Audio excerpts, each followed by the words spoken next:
Bismillahirrahmanirrahim. Alhamdulillahi rabbil alamin. Iyyahu na'budu wa iyyahu nasta'in. Wa nusalli wa nusallimu ala abdihi wa rasulihi Muhammadin wa ala alihi wa sahbihi ajma'in. Amma ba'du. Allahumma alhimna rushdana wa qina syurura anfusina. Allahumma ya hayyu ya qayyum bi rahmatika nastaghith aslih sya'nana kullana wa la takilna ila anfusina tarfata 'ain.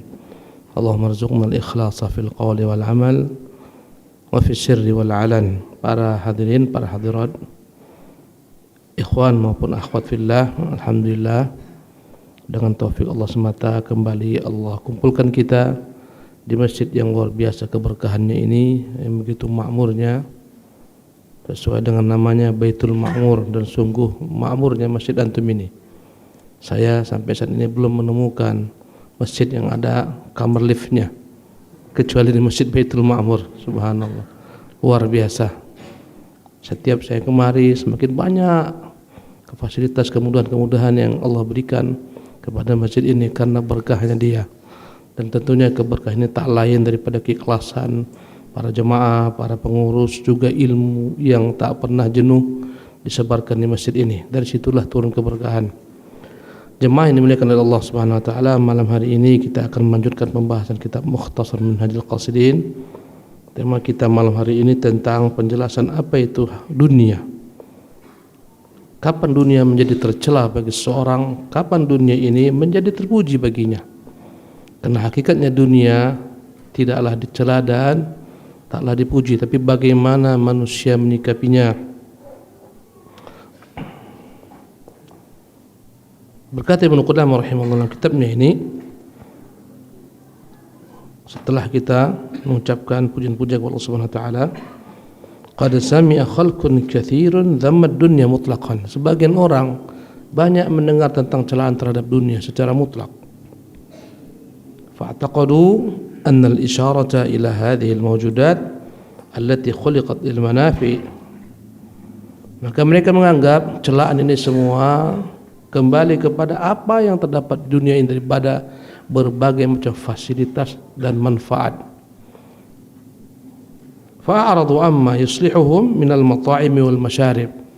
Akhirnya mereka pun berpaling dari segala macam perkara-perkara yang dapat membuat mereka itu lebih baik di dunia ini. Dari makanan, dari minuman, mereka tinggalkan semua.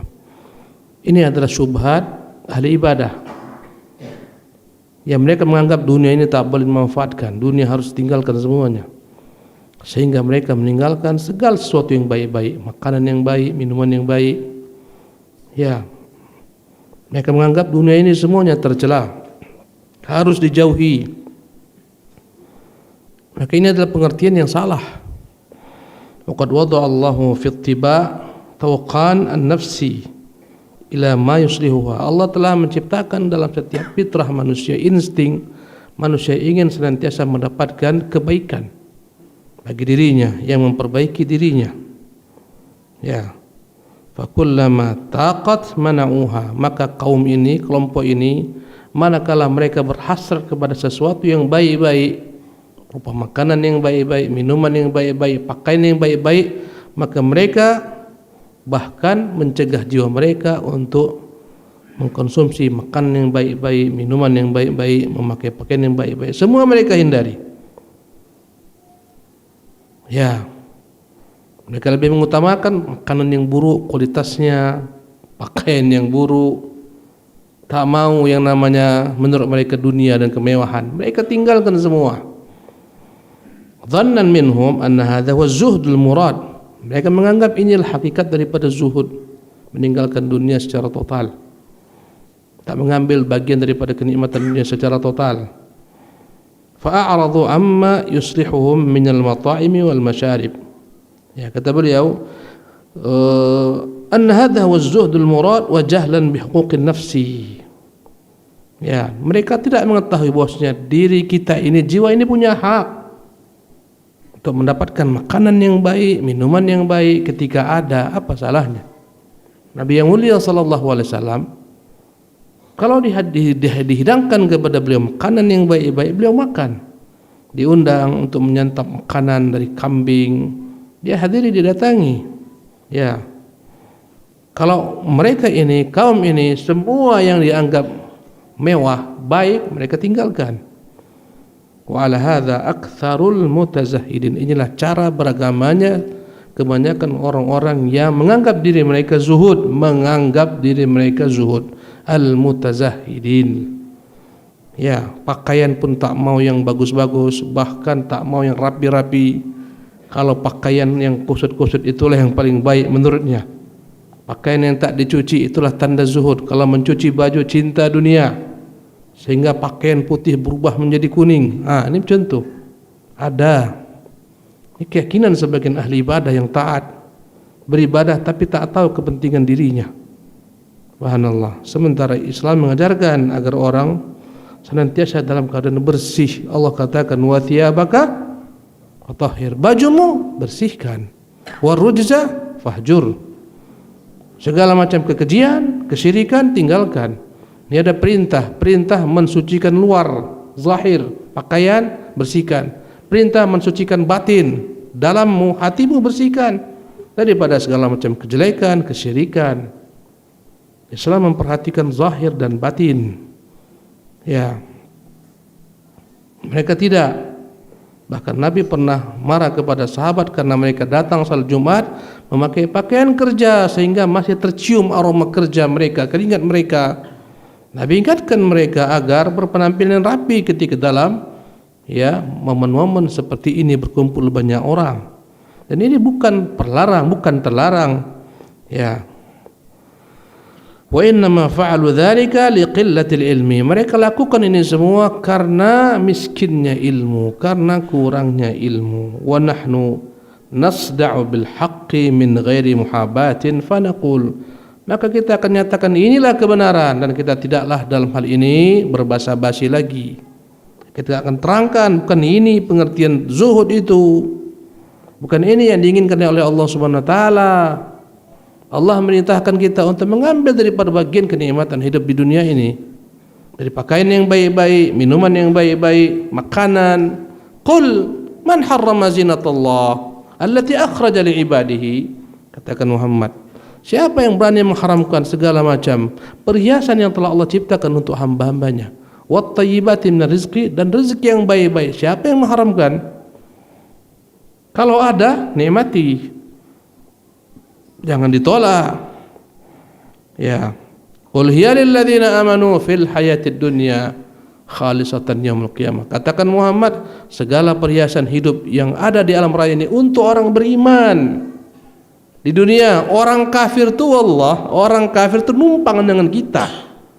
Mereka dapat fasilitas gara-gara kita. Karena dunia ini tegak karena orang-orang beriman, masih ada yang menyebutkan Allah, masih ada yang salat kepada Allah. Manakala dunia ini hilang daripada orang-orang mukmin, apa jadinya? Kiamat. La taqumu sa'atu hatta la yaqala fil ardi Allah. Tak akan terjadi kiamat sampai tak ada lagi orang yang mengatakan Allah. Segala macam kehidupan mereka dapat mereka lakoni. Negara-negara yang kulihat maju, negara-negara kaum kafirin, semuanya mereka hakikatnya numpang dengan kaum muslimin. Mereka masih hidup karena masih adanya orang-orang yang beriman, beristighfar kepada Allah Subhanahu wa taala, menjalankan sunnah Rasulullah sallallahu alaihi wasallam. Dengan itulah dunia masih terjaga, terbentang. Ayat ini menunjukkan kita tidak dilarang menikmati berbagai macam kenikmatan yang Allah berikan kepada orang-orang beriman. Kita yang paling layak menikmati segala kenikmatan tersebut. Orang kafir hanyalah numpang bersama orang-orang mukmin. Ini kata Quran, ini konsep Quran. Qul hiya lil ladzina amanu fil hayatid dunya. Katakan Muhammad, semua kenikmatan yang baik-baik, makan yang baik-baik itu untuk orang-orang beriman di dunia ini. Tapi nanti hari kiamat khalisatan, murni hanya untuk mereka. Bahkan tak Allah sebutkan di sini sedikit pun orang kafir. Ya, kalau kau punya kelapangan, lapangkan dirimu. Subhanallah. Jangan dipersempit. Allah tak suka orang-orang yang tak mau menunjukkan nikmat Allah berikan kepadanya. Seorang sahabat rambutnya kusut masai, kata Nabi, enggak mampu kau beli sisir rupanya untuk urus rambutmu itu. Subhanallah. Nabi SAW. Yang Allah berikan nikmat, jaga nikmat tuh. Tubuhmu itu nikmat, kau jaga daripada segala macam penyakit, dari segala macam kotoran, itu nikmat. Ya, jangan dibiarkan. I'lam anna ad-dunya ibaratun an a'yanin mawjudatin lil insan. Ketahuilah dunia ini adalah merupakan perumpamaan tentang segala sesuatu yang diciptakan untuk manusia. Fiha hadzun. Di dunia ini terdapat segala macam bentuk keberuntungan. Wahyal ardu wa ma 'alaiha. Bumi ini dan apa di atasnya semuanya Allah ciptakan untuk manusia. Bayangkan jemaah sekalian, di antara rahmat Allah, hewan-hewan yang besar itu untuk kita diciptakan, untuk manusia. Kerbau memang begitu besar, dicocok hidungnya sama anak kecil, ikut. Padahal betapa kuat kerbau itu, sekali tunjang saja, sekali sepak, mati orang. Tapi Allah tundukkan, gajah-gajah yang besar tunduk. Allahu Akbar. Ini semuanya adalah nikmat yang Allah bentangkan. Bumi ini semuanya isinya kekayaan sumber alamnya yang dalam bumi, gas, minyak bumi, semua emas, perak, untuk manusia Allah ciptakan agar dijadikan sarana menyembah Allah Subhanahu wa taala. Fa innal arda maskanul adami. Bumi ini tempat manusia. Wa ma 'alaiha ya min malbasin wa mat'amin wa mashrabin wa mankahin. Dan di atas muka bumi ini Allah ciptakan berbagai hal untuk manusia, berupa pakaian, makanan, minuman, istri-istri untuk melampiaskan syahwat yang dapat dinikahi. Semuanya adalah merupakan bagian daripada apa yang diciptakan di dunia ini.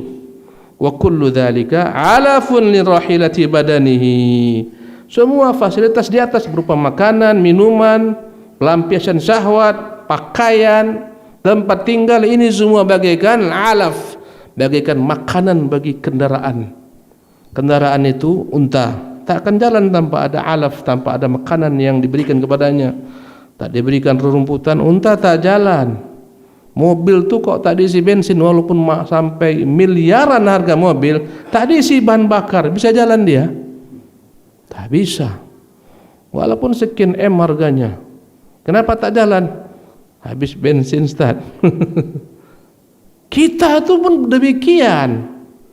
Kalau tidak, subhanallah, kebutuhan kita sebagai manusia, pakaian, minuman, tempat tinggal, pelampiasan syahwat, ya, ini adalah merupakan sarana yang dengannya kita akan dapat hidup dengan tenang tentram. Kau tengok betapa galaunya ya bujang-bujang lapuk yang tak kawin tuh, tak ada istri.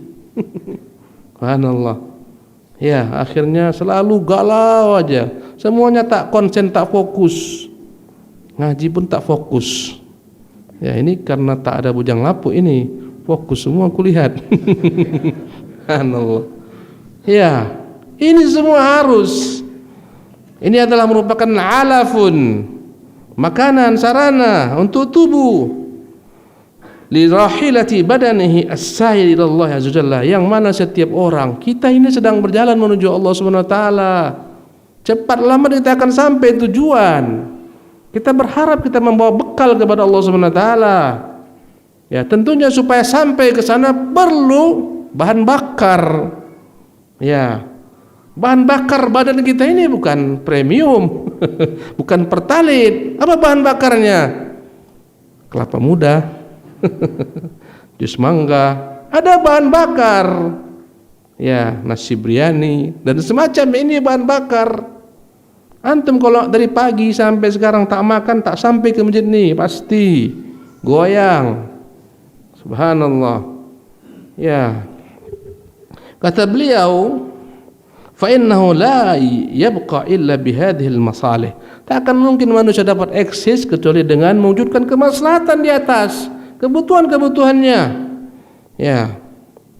Kama la tabqa an-naqatu fi tariqil haji illa bima yuslihuha. Sebagaimana unta tak akan sampai menuju Makkah kecuali harus benar-benar diperhatikan makanannya, minumannya, istirahatnya. Kalau terus dipakai habis dia, pasti akan mati dia. Tak diberi makan terus disuruh jalan, bahaya. Subhanallah. Faman tanawala minha ma yuslihuhu 'ala al-wajhil ma'mur bihi mudiha. Barang siapa yang mengkonsumsi semua sarana ini sekedar apa yang dia butuhkan supaya sampai ke tujuan, maka ini adalah kebutuhan yang dikonsumsi dan dia terpuji dengannya. Mudihah, terpuji. Ya. Dengan itu dia sampai. Wa man akhadha minha fawqal hajati yaktanifu syaraha waqa' fi dzam. Barang siapa yang dia berlebih-lebihan, lebih daripada hajat kebutuhannya, semua berlebih-lebihan, rakus dia, ambisi berlebihan, maka itu yang tercela. Bahkan kita tahu semua berlebih itu tak baik. Ya, mengkonsumsi makanan tentu berlebih-lebihan sakit. Ya, semua dalam segala bab berlebih-lebihan itu akan merusak. Ya, yang ideal adalah yang pas. Segala yang berlebih-lebihan pasti akan merusak, mendatangkan berbagai macam ya perkara-perkara yang negatif. Ya. Wa man akhadha, kata beliau, fa innahu laysa lisyarahi fi tanawulid dunya wajhun. Sesungguhnya tidaklah ada sedikit pun tempat yang benar membenarkan terhadap tindakan-tindakan orang yang rakus terhadap segala macam bentuk kepentingan-kepentingan dunia ini. Diambil boleh, tapi jangan berlebihan. Kalau kau sudah punya istri, itulah hajatmu, tunaikan padanya. Jangan lagi selingkuh, jangan lagi berzina, itu berlebih-lebihan. Ya, subhanallah. Kan rusak dirimu. Semua yang berlebih-lebihan itu rusak. Liannahu yakhruju 'anil naf'i ila al-adha, karena semua yang berlebih itu akan mendatangkan petaka, musibah, penyakit. Ya, orang yang makan berlebih-lebihan sampai obesitas, dia akan senantiasa membawa penyakit yang banyak. Ya. Payah bergerak, semuanya payah. Kenapa? Ada yang berlebihan kadar gula, apa jadinya? Masalah. Ya, berlebihan darah, semua yang berlebih itu masalah. Dalam ibadah pun bid'ah itu masalah. Kenapa? Karena dia berlebih-lebih. Imam Nawawi membuat babul iqtisadi fil ibadah, bab harus hemat dalam beribadah. Makna hemat sesuai takaran, jangan berlebih. Kalau berlebih rusak dalam segala bab. Ya. Wa yashghilu an talabil akhirah fayafutul maqsudah. Kalau dia berlebih-lebihan dalam perkara dunia ini, sibuklah dia dengan dunia ini, akhirnya akan terluputlah negeri akhirat dari ingatannya. Ya. Jamaahnya pun mulailah berceceran lepas. Kenapa sibuk? Banyak kali proyek dunianya. Ngaji pun tak sempat lagi. Kemana kawan? Oh, udah payah Ustaz. Ya, sibuk luar biasa, usahanya sana sini, sini buka, sana mana-mana dibuka. Akhirnya tertutup pintu masjid baginya, tertutup pintu kajian, dan ini sudah terjadi banyak. Hilang kawan, tak nampak lagi batang hidungnya. Kenapa? Sibuk dengan dunia. Ya. Wa yasiru bimathabati man aqbala yu'lifu an-naqata wa yaridu laha al-ma' wa yughayyiru 'alayha alwana ath-thiyab wa yansa anna ar-rufqata qad sa'arat. Perumpamaan orang ini yang berlebih-lebihan dalam segala hal bagaikan perumpamaan seseorang yang sibuk memberi makan untanya, memberi minum untanya, padahal unta ini sarana untuk jalan. Sibuk kasih makan, kasih minum. Wa yughayyir 'alaiha alwana thiyab, pelananya dirubah-rubah, semua sibuk dia mengurusi untanya ini, makannya, minumnya, pelananya ganti-ganti, kekangnya ganti-ganti. Dia lupa sahabat-sahabatnya sudah meninggalkan dia. Wa yansa anna rufqata qad sarat. Satu kafilah ini sudah berangkat, tinggal dia sendiri. Kawan-kawan sudah hampir sampai tujuan, dia masih sibuk. Begitulah kira-kira orang yang sibuk dengan dunia. Kawan-kawan sudah begitu jauh melampaui untuk menuju Allah Subhanahu wa taala, dia masih tertinggal di belakang, sibuk dengan dunianya. Maka hati-hati kalau membuka usaha dunia, pikir-pikir lagi, bisa enggak aku ngaji ya? Kalau nggak bisa ngaji, kau tinggalkan. Bisa nggak aku berjamaah nanti nih? Tinggalkan itu semua, jangan sampai berlebihan. Cari kerjaan yang bisa mendukungmu untuk akhiratmu. Ya, sampai Jumat pun lewat, ngaji pun lewat, semuanya lewat. Untuk apa lagi hidup? Subhanallah. Sibuk kita mengumpuli dunia, dinar, dirham, terluput kebaikan. Kawan sudah tiap hari, masya Allah, jauh lompatannya. Ilmunya sudah masya Allah, hafalannya, zikirnya, bacaan Qur'annya, dia tertinggal sibuk dengan kalkulatornya aja tiap hari. Subhanallah. Jangan sampai seperti ini tercela baginya dunia. Fa innahu yabqa fil badiyati farisatan lis-siba'. Tinggallah di tengah-tengah padang pasir sendirian, siap-siaplah akan menjadi mangsa binatang buas. Berjalan di padang pasir sendiri berbahaya. Siap-siaplah di mangsa binatang buas. Ada haina, tahu haina kan? Wah, ngeri itu, mirip-mirip serigala. Haina singa aja dihantamnya. Kalau sendiri, manusia pun tak selamat. Kawan sudah sampai, mereka sudah hampir finish, dia sibuk memperbaiki untanya, kasih makan, ganti-ganti pelana. Datanglah serigala, datang haina, datang singa. Tak sampai ke tujuan. Begitulah kira-kira dunia ini. Ini perumpamaan semua ini. Buka toko herbal ini, buka toko herbal itu, buka usaha madu ini, buka usaha madu itu, buka. Semua dibuka. Tertutup pintu masjid ini, tertutup pintu masjid itu. Tertutup kajian ini, tertutup kajian itu. Ini kerugian. Khasarah, rugi dia. Jadi gimana Ustaz? Pandai-pandailah kau membagi-bagi waktu. Sekiranya tak sanggup 1000 perusahaan, udahlah 10 aja. Yang penting kau tak lalai daripada tujuan hidup. Ya. Ini kata beliau, fa innahu yabqa fil badiyati farisatan lis-siba'i huwa wa naqatu. Siap-siaplah dia dan untanya di mangsa serigala. Siap-siaplah kita di mangsa dunia ini.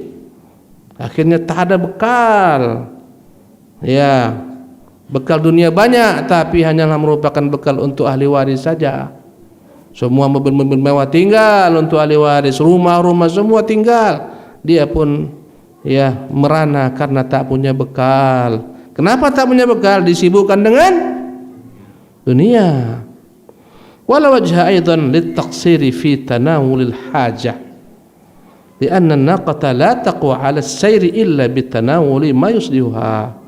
Kata beliau, tak perlu pula kita itu mengabaikan kebutuhan kita. Ya, andai kata kau memang biasa makan sepiring, makanlah sepiring biasa, 2 piring 2 piring. Berapa kebutuhanmu harus kau ambil bagian. Sebagaimana unta itu tidak akan mampu dia berjalan kecuali dia mengkonsumsi makanan yang layak baginya, yang cukup, tak tercela. Ya.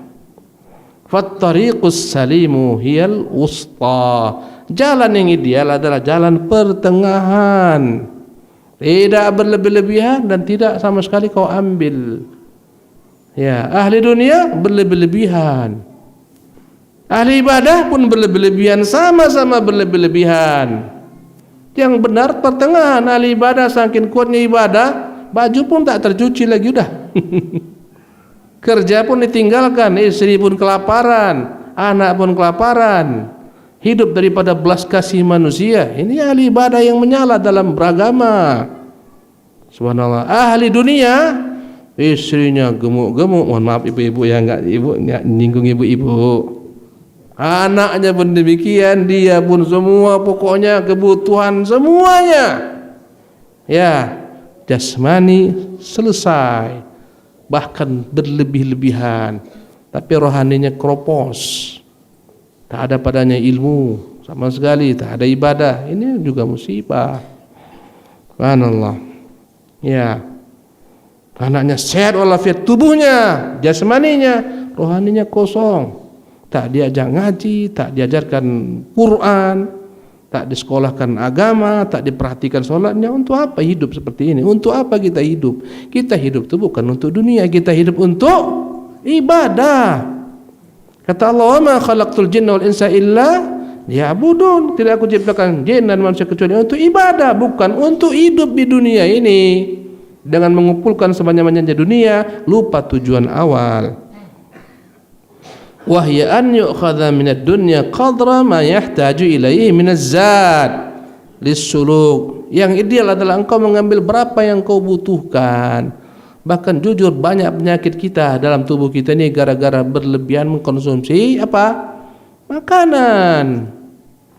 Kata Rasulullah, "Ma mala ibnu Adam wi'an syarran min batni."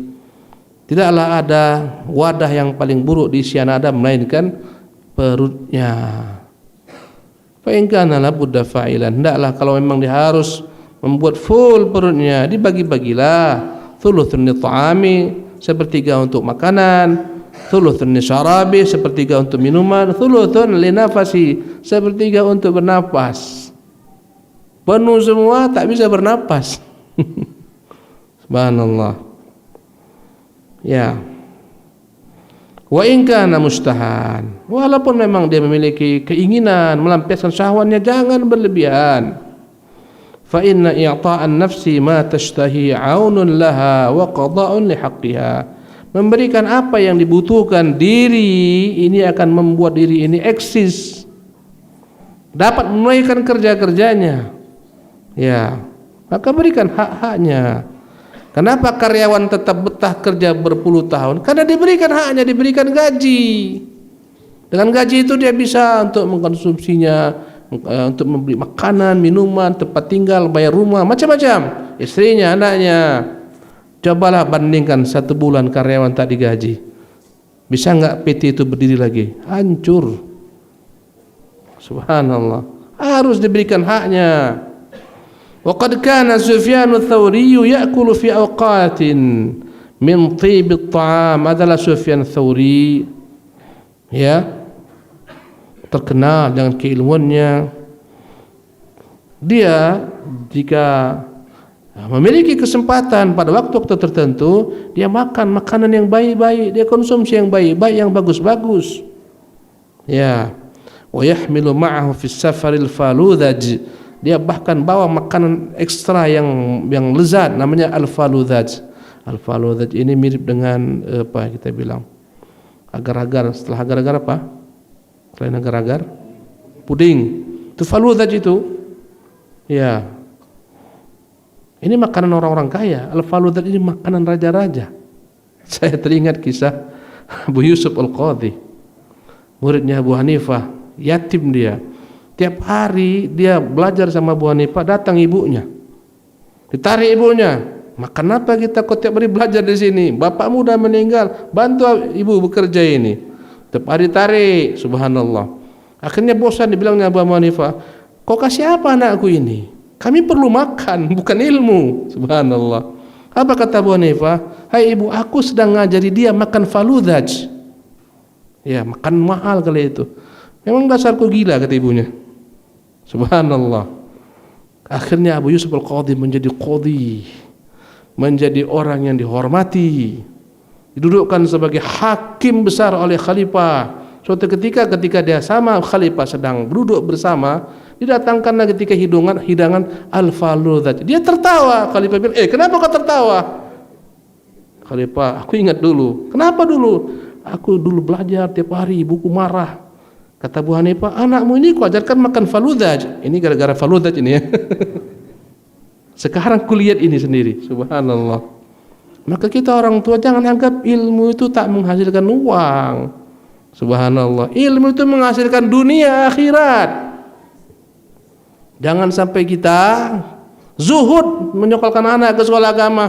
Jadi apa kok paling ngajar Iqra? Subhanallah. Jangan sepelekan. Ya. Allahu Akbar. Ini gara-gara ada kata-kata al-faludhaj ini. Jadi artinya Ats-Tsauri itu, Sufyan Ats-Tsauri, dia juga makan enak kalau ada.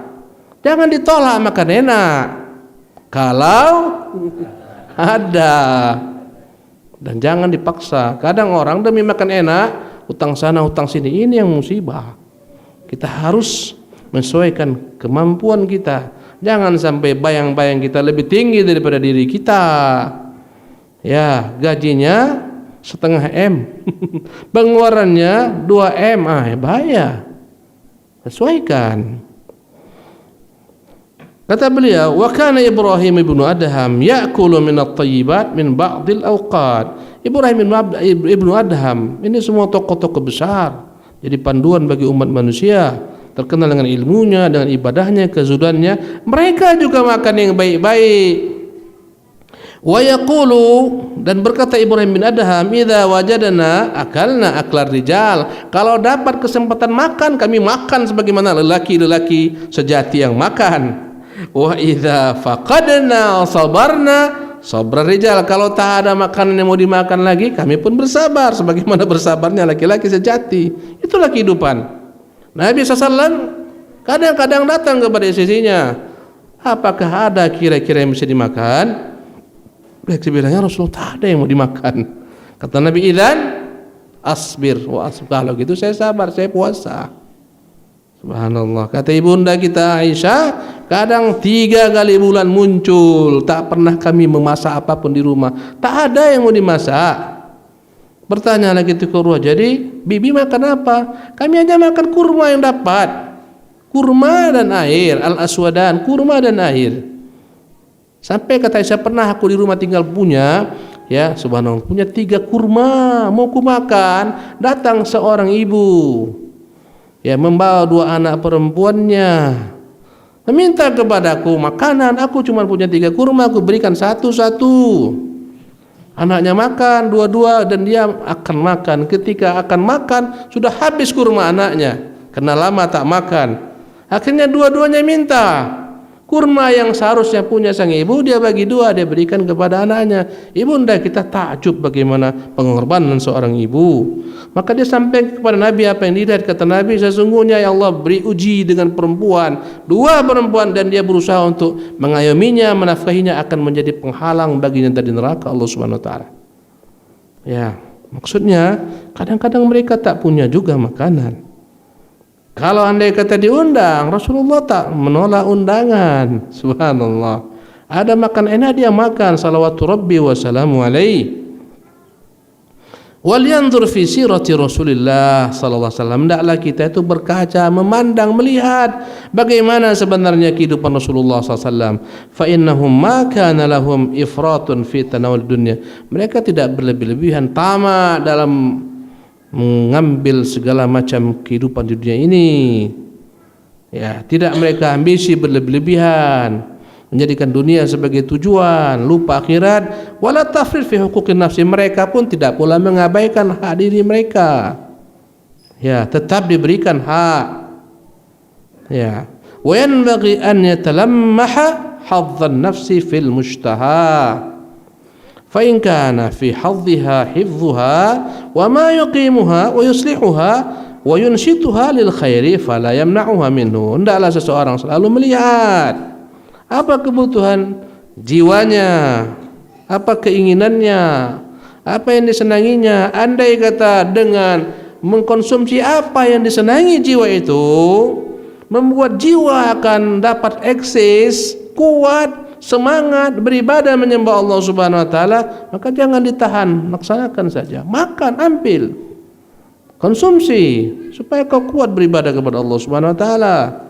Wa in kana hadduha mujarrada syahwatin laysat muta'alliqatan bimasalihiha al-madhkura fadzalika hadzun madhmum. Tapi bila ya memenuhi apa yang dihajati oleh diri, oleh jiwa tersebut, ya hanyalah sekedar kepentingan syahwat yang dia pikirkan, syahwat yang berlebihan, bukan untuk sekedar dia bisa eksis hidup dalam kehidupan di dunia ini.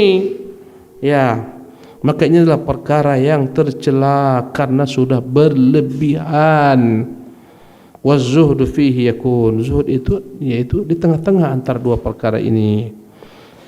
Berkata Ibnu Qudamah, babun fi dhammil bukhli wal hirsi wat tama'. Ya, bab tentang celaan terhadap sifat kikir, ambisi berlebihan, tamak. Ya, wa dhammil mal wa madhihi, kapan harta itu akan menjadi tercela, kapan harta akan menjadi terpuji.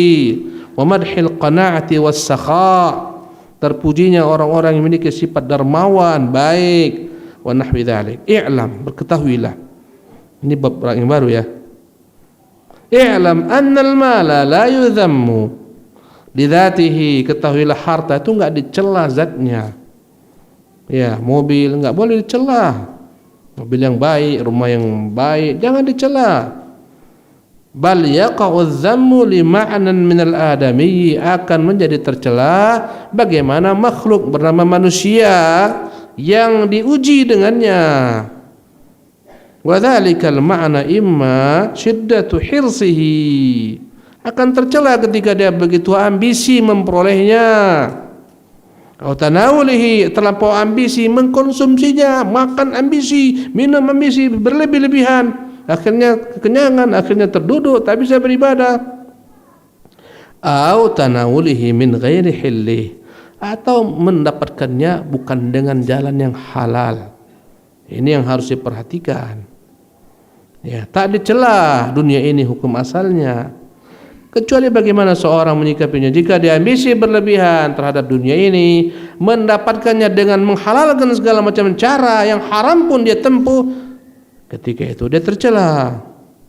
Ya, au habsihi an haqqihi, juga tercela ketika dia menahan dirinya daripada hak-hak yang wajib dia penuhi. Subhanallah. Ada harta, ada uang, ada semua, tapi tamak, kikir, bakhil karena cinta dunia.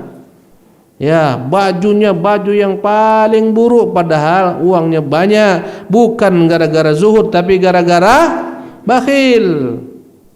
Subhanallah.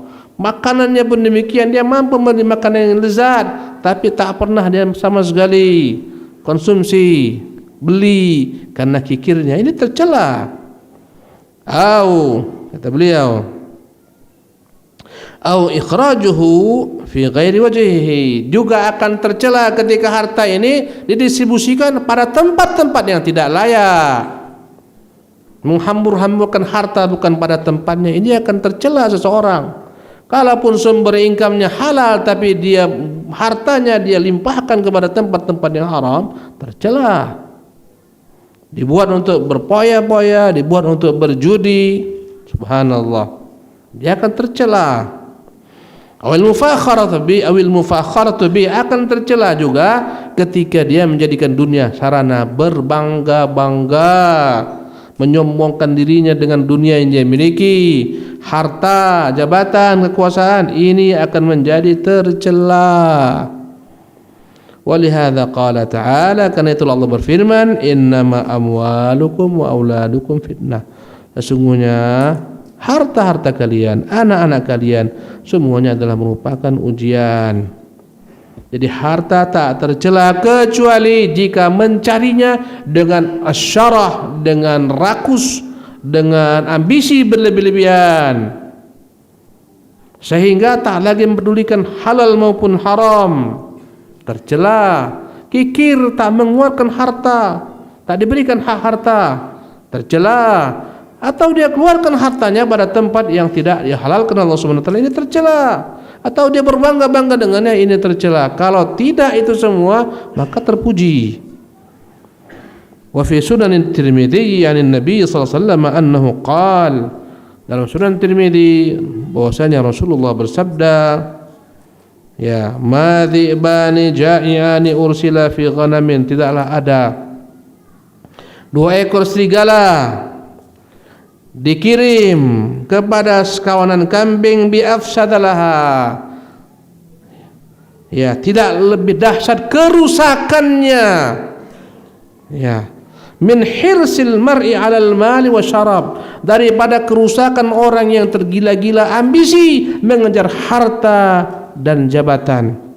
Lidinihi, lebih dahsyat daripada, ya, serigala yang dikirim kepada sekawanan domba-domba, ya, lebih dahsyat untuk merusak, menghancurkan agamanya. Bayangkan, dua ekor serigala kelaparan, lepaskan pada sekawanan kambing, apa jadinya? Rusak enggak? habis tentunya kambing-kambing tersebut. Kerusakan ini tak seberapa dibandingkan kerusakan orang yang tergila-gila dengan harta, tergila-gila dengan kekuasaan. Ini lebih dahsyat kerusakannya terhadap agamanya daripada kerusakan 2 ekor domba yang dikirim ke 2 ekor singa, 2 ekor serigala yang dikirim kepada kawanan domba-domba. Bahaya. Kadang-kadang negeri itu carut marut, negeri hancur lebur gara-gara orang-orang sibuk berlomba-lomba terhadap harta dan kuasa. Banyak negeri itu hancur gara-gara ini. Kadang-kadang penguasa tak lagi peduli, yang penting bagaimana mengekseskan kekuasaannya, bagaimana cara apapun akan dia buat. Rakyat miskin-miskinlah tak peduli. Subhanallah, bahaya. Ini semua dampak daripada ambisi kepada dunia, merusak agama. Rakyat miskin tak peduli, rakyat binasa tak peduli. Subhanallah, bahaya sekali. Kerusakan alam semesta ini semua gara-gara gila terhadap harta dan kekuasaan, habis semuanya. Ya. Waqad kana salafu yakhafuna min fitnatil mal, adalah ulama salaf, orang-orang terdahulu, mereka sangat khawatir dengan fitnah harta. Wa kana Umar radhiyallahu anhu idza ra'a al-futuha yabki. Umar kalau melihat penaklukan negeri Islam menaklukkan negeri-negeri, terbentang negeri-negeri, terbuka, mereka dikalahkan, Umar itu menangis. Menang, Umar nangis. Ditaklukkan bangsa-bangsa ajam, Umar menangis. Wa yaqulu, Umar berkata, ma habasallahu hadha an nabiyyi sallallahu alaihi wasallam wa Nabi Bakrin li syarrin aradahu Allah bihima. Umar merasa khawatir dengan dirinya. Kenapa? Begitu dahsyat terbentang kekayaan ke Baitul Mal, negeri-negeri ditaklukkan, dikirimkan harta rampasan perang, al-kharaj, al-fai. Umar nangis, dia katakan, Allah tahan kepada nabinya dan Abu Bakar semua nikmat dunia ini, tentulah bukan keburukan untuk keduanya, kebaikan untuk keduanya. Jangan sampai aku tak bisa mengejar keduanya gara-gara semua harta dunia ini. Maka Umar kalau dibilang zuhud, Umar dahsyat zuhudnya. Subhanallah. Ya, Umar bin Khattab kadang-kadang membuat sahabat itu kasihan kepada Umar karena zuhudnya. Ya, dan Umar tak dapat diikuti oleh khalifah setelahnya. Sampai-sampai mereka datang berkumpul ketika sahabat-sahabat, di sana ada Ali, di sana ada Tolha, Sa'ad. Mereka berkata kepada Hafsah, bilanglah sama ayahmu itu, ya, ambillah sedikit daripada kenikmatan dunia ini dari Baitul Mal, yang memperbaiki dirinya. Karena begitu zuhudnya Umar, benar-benar zuhud. Datang Hafsah, ayahanda aku datang dari sahabat-sahabat ayahanda. Mereka ngomong apa? Mereka semua sepakat, ayahanda ambillah bagian sedikit daripada kenikmatan dunia ini, memperbaiki kondisi ayahanda. Ya, apa kata Umar? Engkau tidak fair, mereka tidak fair. Aku tak ingin tertinggal daripada kedua sahabatku. Ya, kalau ini kebaikan, tak akan mungkin harta yang begini banyak Allah haramkan untuk nabinya dan Abu Bakar. Aku tak mau tertinggal. Subhanallah. Itu Umar bin Khattab radhiyallahu anhu warḍah. Ya, kata dia, tak mungkin Allah berikan ini kalaulah dia kemuliaan kepada Umar, Allah subhanahu wa ta'ala tak berikan kepada Rasulnya dan Abu Bakar Siddiq. Tak mungkin ini kemuliaan. Ya, subhanallah. Wa qala Yahya bin Mu'adz, berkata Yahya bin Mu'adz, ad-dirhamu aqrab. Ya, uang dirham itu bagaikan kala jengking. Fa in lam tuhsin ruqyatahu fala ta'khudhu. Kalau enggak pandai engkau menyikapi kala jengking, jangan coba-coba kau ambil dia. Fa innahu in ladagaka qatalaka sammuhu. Ya, qatalaka sammuhu. Andai kata engkau tak pandai menjinakkan kala jengking, jangan pegang-pegang dia. Nanti kalau kau pegang, racunnya membunuhmu. Itulah dunia. Hati-hati dengan dunia ini, bagikan kala jengking. Kau tak pandai untuk memanfaatkannya, sekedar hajatmu, dia akan membunuhmu. Berapa banyak orang menderita, terbunuh, binasa, hancur hidupnya, reputasinya, pangkat jabatannya, gara-gara dunia. Banyak penjara-penjara KPK itu semua masuk ke sana gara-gara apa itu? Dunia. Banyak koruptor-koruptor di mana-mana. Setiap kali ada peluang korupsi dia. Semuanya gara-gara dunia. Dunia ini menggelincirkan banyak orang yang mereka salah tujuan. Hidupnya mau senang, ya. Sehingga apapun dilakukan supaya senang, makannya senang, tempat tidurnya senang, istrinya. Subhanallah. Qila ma ruqyatuhu qala akhdhuhu min hallihi. Bagaimana cara menjinakkan kalajengking ini? Bagaimana kita menjinakkan dunia ini supaya tak menjadi racun? Kata dia, akhdhuhu min hallihi. Hendaklah kau peroleh dunia ini dari jalan-jalan yang halal. Jangan dengan menipu. Subhanallah. Amanah, pegang amanah. Subhanallah, bahaya. Ikhwati fillah rahimakumullah. Nabi ingatkan, jangan sampai nanti hari kiamat kalian sibuk. Ada yang bawa unta yang dia korup ketika dunia, dipanggulnya unta di atas lehernya, unta teriak-teriak. Ada yang bawa kambing yang dia tilap dari harta negara. Ada yang membawa sapi, dia panggul dari harta negara. Karena ketika itu petugas-petugas zakat Rasulullah suruh ambil zakat binatang-binatang ternak. Ada seorang sahabat Nabi yang dia berkata, ya Rasulullah, ini harta kalian, ini hadiah untukku. Kata Nabi marah, mengapa kau tak duduk saja di rumah, kau tunggu kira-kira datang enggak hadiah untukmu? Engkau tuh dapat hadiah gara-gara pangkatmu. Ini apa namanya? Suap. Maka Nabi ingatkan, jangan sampai nanti kan menyesal hari kiamat. Ada yang bawa di atas lehernya itu milik negara, ada yang manggul-manggul laptop, ada yang bawa semen, ada yang bawa besi. Jangan. Ya.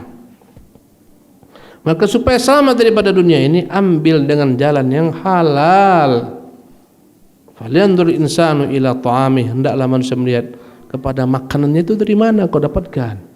Jangan sampai masukkan ke dalam perut kita, istri kita, anak kita sesuatu yang haram. Bahaya. Ya. Banyak orang yang tak amanah. Ya, karyawan yang tak amanah, pegawai-pegawai yang tak amanah, masuk jam 8, kawan masuk jam 11. Kenapa jam 11? Bos kami aja jam 2 masuknya Ustaz. Jam berapa akan pulang? Jam 3 kosong kantor tuh, tinggal jin aja di sana. Subhanallah. Masya Allah. Ini bahaya ini. Ya, kok bisa gitu? Begitulah. Masuk sebentar, ini dah keluar ke mall kemana? Musibah. Subhanallah. Bosnya pun musibah. Jadi musibah semua. Ya. La haula wala quwwata illa billah. Wa qala musibatani lil 'abdi fi malihi 'inda mautihi la tasma'ul khalaiqu bimithliha. Dua musibah pada harta ketika seorang mati. Taklah pernah ada makhluk mendengarkan bencana lebih besar daripada dua musibah harta ini. Qila ma huma, apa musibah harta? Qala yu'khadhu ya minhu kulluhu. Musibah pertama, ketika dia mati semua hartanya dilucuti oleh anak istrinya.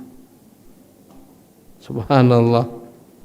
Kadang-kadang orang kaya itu bapak-bapak, ketika musim batu tuh, pernah saya umroh sama seorang kaya dia. Bang, berapa ini bang? Ini murah Ustaz, 25 juta ini. Murah katanya.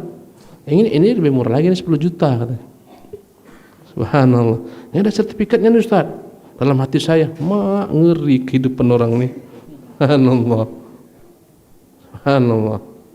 Ya. Ya.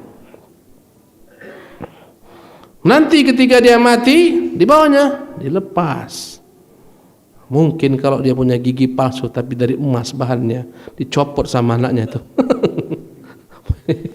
Mati ayahnya, sayanglah, dicopotnya gigi ayahnya itu. Meski emas. Dilucuti. Inilah musibah harta.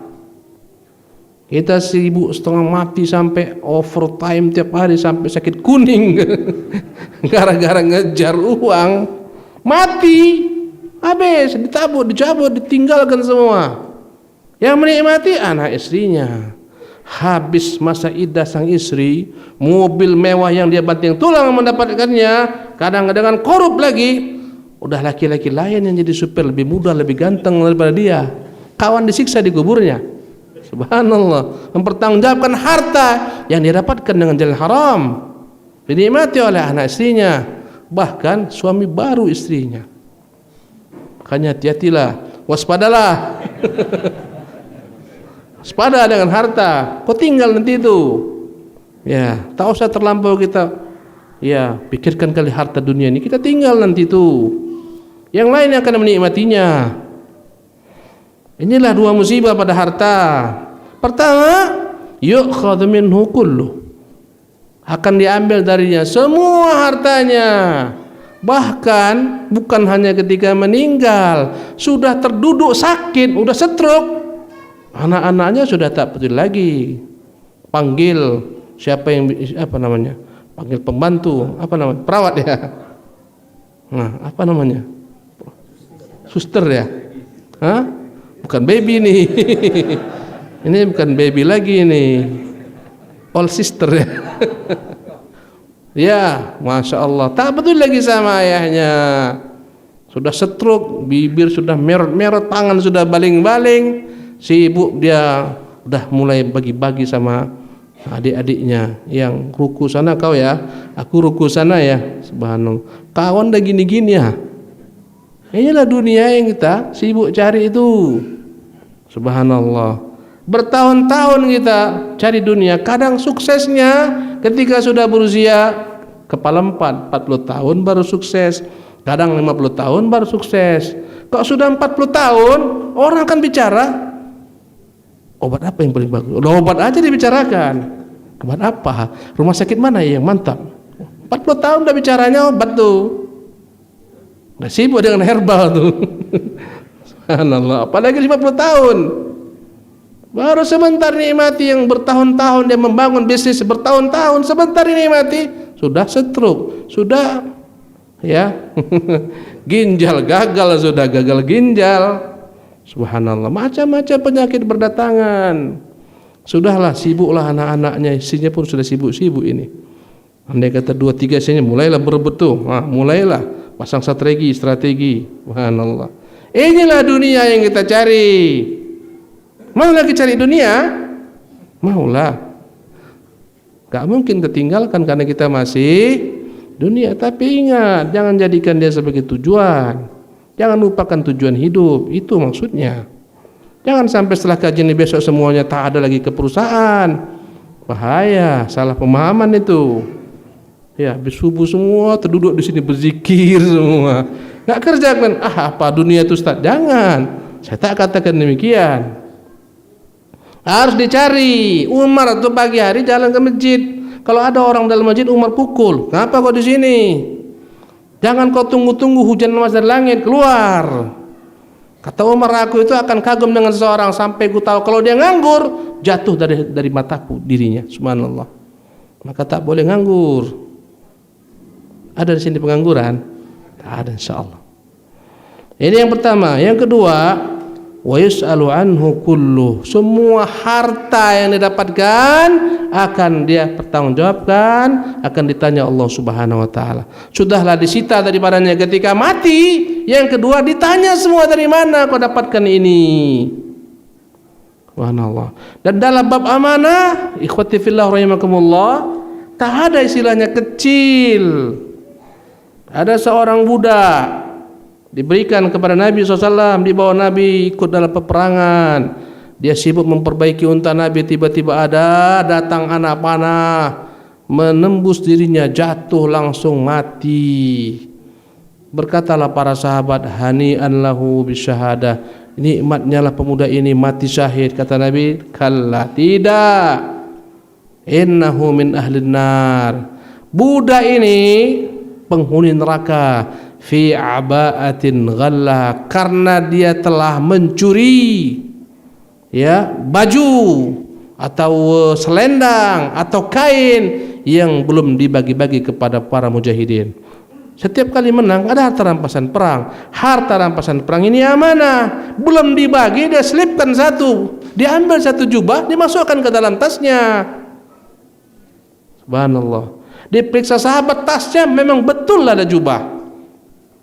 Akhirnya semua sahabat terdiam. Lama mereka tercenung. Datang seorang, ya Rasulullah, ini satu utas tali sepatu ku ambil tadi sebelum dibagi-bagi. Kata Nabi, syirakun au syirakani minnar. Inilah satu utas tali akan membakarmu dengan api neraka. Inilah dua utas tali. Satu utas tali sepatu saja membakarmu. Maka jangan anggap sepele kezaliman. Allah, 1 juta 2 juta enggak bayar Ustaz. Jangan.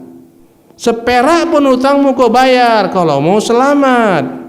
Jangan pernah zalimi orang walaupun seperak kalau kau mau selamat. Pengkhianatan tak ada sama sekali nilainya, itu dibeda-bedakan kecil besar semuanya tetap pengkhianatan. Bayangkan satu tas tali sepatu tak ada harga akan menjadi bara api neraka. Saya bacakan hadis ini di kalangan sebagian daripada pegawai-pegawai negeri. Dia datang, Ustaz, cuman Ustaz. Kami itu setiap akhir tahun tuh itu kadang-kadang banyak inventaris yang berlebih, ini buku-buku segala macam gini. Jadi kalian apakan? Kami jual, kami bagi-bagi uangnya. Boleh tuh Ustaz. Punya siapa itu? Punya negara. Punya negara kenapa kau jual? Jadi bagaimana Ustaz? Tobat. Bagaimana? Kau sedekahkanlah senilai itu. Subhanallah. Jika tak mungkin kau pulangkan ke negara. Bahaya. Waspadalah. Bahaya kita ini. Ya, orang-orang warok daripada guru-guru kita di Saudi sana, saya pernah dapat cerita, sebagian mereka itu kalau sudah pensiun 1 tahun gaji diserahkan untuk sekolah. Kenapa? Inilah jaga-jaga, khawatir mungkin dahulu ada jam-jam yang tak kami masuki dengan sempurna, mungkin ada kurang 5 menit, kurang 10 menit. Kadang-kadang guru itu tak peduli. Subhanallah, teringatlah kita dulu waktu kita masih belajar ya. Guru itu masuk, panggilnya salah seorang murid. Ini, kau tulis dulu ya, tulis. Kalian semua tulis. Dia nulis, semua kau nulis, guru pergi ke kantin, duduk-duduk, santai-santai. Teringat anak nih sekarang nih. Pantas aku dulu selalu dipanggil ke depan suruh nulis. Rupanya ini kerja guru. Ngakalin, amanah. Subhanallah, antum semua banyak ini bekerja amanah. Jangan berkhianat waktu, jangan mengambil apapun yang bukan hak milik kita. Jangan berkhianat itu jelek.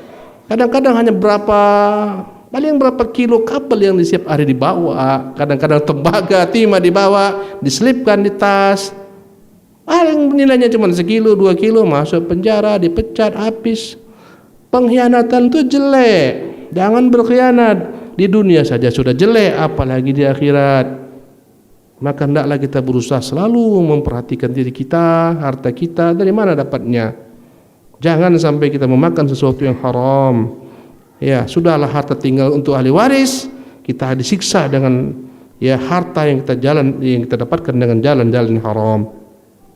Ikhwati fillah rahimakumullah, demikianlah ya kajian kita malam hari ini. Insyaallah tabaraka taala kita akan lanjutkan di kesempatan akan datang. Bagaimana supaya hartanya akan menjadi mulia, menjadi bernilai, menjadi positif. Bagaimana caranya supaya kita tahu untuk apa kita mencari harta. Ini insyaallah di kajian akan datang. Kalau masih Allah berikan kepada kita kesempatan hidup, ajal, umur, insyaallah kita lanjutkan. Subhanakallah bihamdik, asyhadu an la ilaha illa anta, astaghfiruka wa atubu ilaik.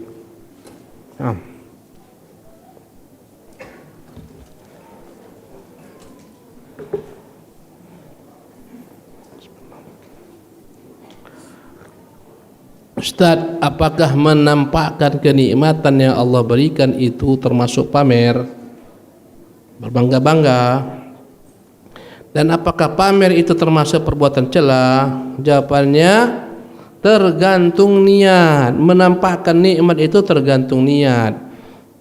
Mengucapkan nikmat Allah berikan kepadanya tergantung niat. Kalau niatnya dalam rangka at-tahaddutsu bin ni'mah, untuk menceritakan kepada orang nikmat Allah berikan kepadanya, yang dia syukuri, dimanfaatkan, maka tak mengapa, kata Allah, wa amma bi ni'mati rabbika fahaddits, nikmat Tuhan mau beritakan. Kalau niatnya untuk berbangga-bangga, mufakharah, tercela dan dia berdosa dengannya. Ya. Dan yang paling baik, jangan semua nikmat itu harus kau tampakkan, membuat orang akan iri kepadamu. Semuanya ditampakkan dalam FB, masak sup ditampakkan, masak ikan asin tampakkan, semua masak jengkol tampakkan, beli mobil baru tampakkan. Kullu dzi ni'matin, maksud setiap orang dapat nikmat ada orang yang iri, lu hati-hati. Kadang-kadang orang kena penyakit ain. Kenapa? Orang iri melihatnya orang itu punya ain, akhirnya anaknya sakit, dia sakit, hartanya pun bisa celaka. Hati-hati dengan ain. Kata Nabi, innal aina haqqun. Ain itu benar. Orang punya niat yang buruk, hasad, iri kepadamu karena kenikmatan yang ada padamu, dan dia punya penyakit ain, engkau bisa terkena. Ya. Tak semua kenikmatan harus diekspos, timbang-timbang lagi lah, semua diekspos kemana-mana. Satu keluarga pulang kampung dibobol maling rumahnya dibaca maling, ini kosong ini, habis, bahaya, waspadalah. Apa kena tulisan dokter atau memang mata saya udah agak kabur nih? Jika dalam bekerja diisi waktu luang dengan buka berita Facebook sekilas, ya, beberapa detik, menit, apakah termasuk merupakan pengkhianatan? Tergantung kesepakatan kerja. Ada sebagian kerja itu pokoknya kerjamu beres, setelah itu kau terserah. Ada yang dia pokoknya jam sekian kau masuk, jam sekian kau pulang. Ada kerja, tak ada kerja, standby di sana. Ya, istirahatnya jam sekian, breaknya jam sekian, untuk makan, sholat jam sekian. Andai kata memang itu yang menjadi kesepakatan bersama, ya, engkau dibayar bukan untuk baca-baca Facebook, dibayar untuk bekerja. Kalau tak ada pekerjaan, kalau kamu melakukan perbuatan-perbuatan, tanya kepada pimpinanmu, Pak, kalau nggak ada kerja boleh nggak aku, Pak, lihat-lihat ini, kira-kira diberikan atau tidak? Enggak, berarti jangan. Kau tuh bukan untuk kubayar, bukan untuk Facebook-Facebookan di sini katanya. Kalau itu jangan kau buka-buka, udah. Itu khianat juga loh, khianat. Lain akadnya, pokoknya kerjamu selesai. Setelah itu kau mau tungging balik silakan. Lain ceritanya. Sesuai dengan kesepakatan. Tentunya tak semua perusahaan itu sama, dan tak semua level karyawan itu sama. Ada level karyawan, pokoknya kau tanggung jawabnya malam-malam kau selesaikan. Ya. Pokoknya kau loyal dengan perusahaan. Jam 2, jam 3 kau dibutuhkan, siap. Kau tak ada jam kerja, ya kapanpun kau dibutuhkan, siap. Ada seperti itu. Ada yang jam sekian masuk, jam sekian pulang. Yang level-level yang tinggi-tinggi ini suka hati dia, pokoknya beres pekerjaan. Ya kan? Pilih mana?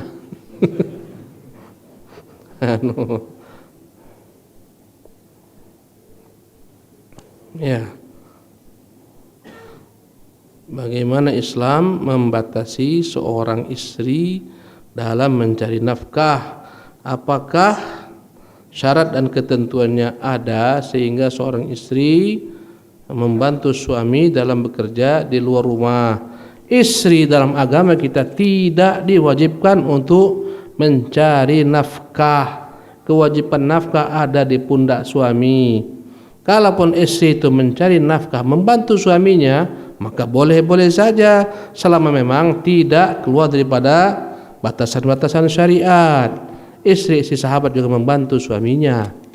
Adalah Asma bintu Bakar Siddiq, dia keluar, ya, dia cari rumputan untuk kuda suaminya Zubair, suaminya tak sempat, dia bantu suaminya. Jumpa dengan rombongan sahabat, ya, dia malu, Rasulullah ajak dia bersama-sama, dia malu karena dia tahu betapa cemburunya Zubair.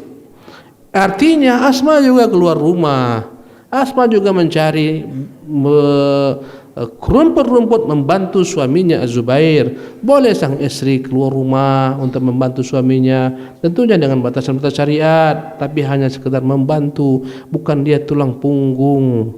Tulang punggung keluarga itu suami. Istri itu tulang rusuk, jangan dijadikan tulang punggung. Ketika tulang rusuk jadikan tulang punggung, musibah, kesian.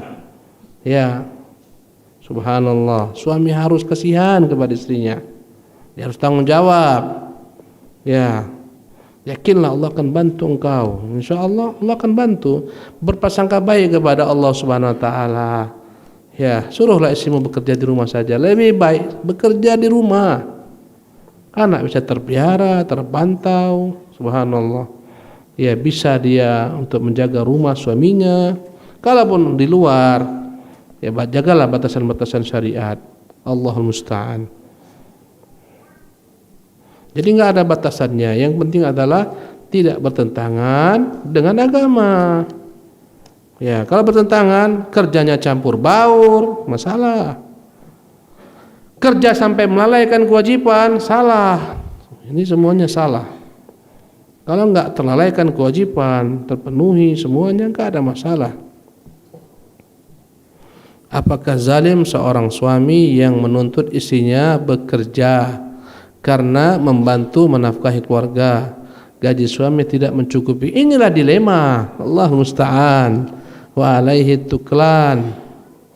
Ya, kalau enggak kerja sang istri tak cukup, kebutuhan banyak. Maka kata suami, kerjalah deh, jangan tak kerja, tak cukup gaji abang. Subhanallah.